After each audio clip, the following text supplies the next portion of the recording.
Hi food lovers, welcome back to Parthu's వంటశాల. మధ్యాహ్నం lunch బాక్స్లోకి ఏం ప్రిపేర్ చేసుకోవాలో తెలియనప్పుడు కేవలం 15 నిమిషాల్లో తయారు చేసుకోగలిగే క్విక్ అండ్ టేస్టీ కిచిడి.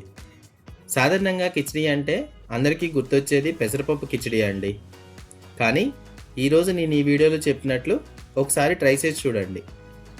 ముందుగా స్టవ్ ఆన్ చేసి ఒక కుక్కర్లో 5 టేబుల్ స్పూన్ల ఆయిల్ వేసుకొని అది కొంచెం వేడయ్యాక 1 టేబుల్ స్పూన్ ఆవాలు జీలకర్ర, 2 రెబ్బల కరివేపాకు, 2గా చీల్చిన 5 పచ్చిమిరపకాయల ముక్కలు, సన్నగా తరిగిన 2 ఉల్లిపాయల ముక్కలు, 1 టీ స్పూన్ పసుపు వేసుకొని 5 నిమిషాలు బాగా వేయించుకున్నాక 2 టేబుల్ స్పూన్ల అల్లం వెల్లుల్లి పేస్ట్ వేసి మరో నిమిషం పాటు మగ్గించుకోవాలి.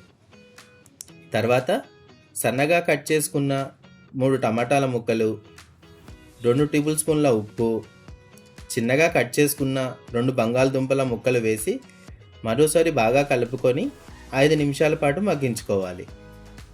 ఇప్పుడు 10 కప్పుల నీళ్లు పోసి బాగా కలిపాక ముందుగా కడిగి 30 నిమిషాల పాటు నానబెట్టుకున్న 1 కప్పు పచ్చిశనగపప్పు, 4 కప్పుల బియ్యం, 1 టేబుల్ స్పూన్ ధనియాల పొడి, 1 చిన్న కట్ట కొత్తిమీర తరుగు వేసుకొని బాగా కలుపుకొని మూత పెట్టి 2 విజిల్స్ వచ్చే వరకు ఉడికించుకోవాలి.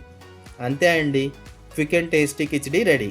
కుక్కర్ నుండి ప్రెషర్ అంతా పోయాక మూత తీసుకొని వేడి కిచిడిని సర్వ్ చేసుకోవడమే. ఈ కిచిడిని క్యాబేజీ పచ్చడితో కలిపి తింటే చాలా రుచిగా ఉంటుంది.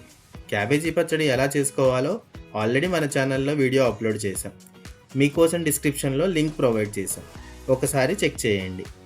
ఈ వీడియో కనుక మీకు నచ్చినట్లయితే లైక్ చేసి అందరికీ షేర్ చేయండి. ఇలాంటి మరెన్నో వీడియోల కోసం మన ఛానల్ని సబ్స్క్రైబ్ చేయండి.